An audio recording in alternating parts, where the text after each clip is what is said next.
Hi guys! So in this video, I'll teach you how to buy crypto in Binance.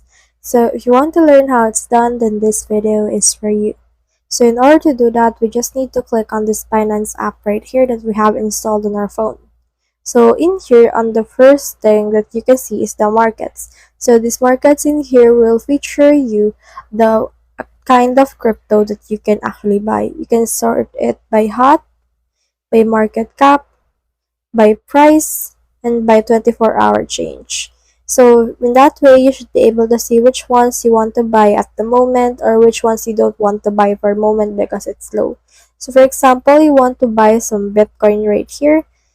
What you can do is you can head over in here to your portfolio, and in here you can see this buy crypto.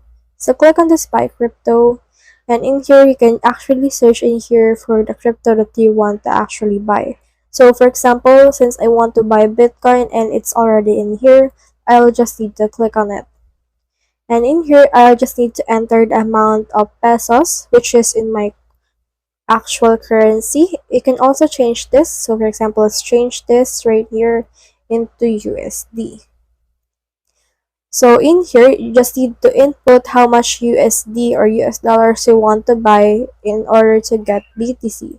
So for example, you want to get $100, and in here, we will get $100 worth of BTC. So click on buy, and then in here, you should be able to see the actual trading, which is RPM or Zenly. Or you can also just choose this right here in order to actual pay for it. So for example, you can choose to pay by a quick pay or by a QR or by a card right here if you have one. So just click on which one you want to use, and then from there just click on confirm right here, and you should be able to buy this actual BTC by paying this actual amount right here. So that's the whole process. If you have found this video helpful, simply leave a like below or subscribe because it helps reach more people. See you soon.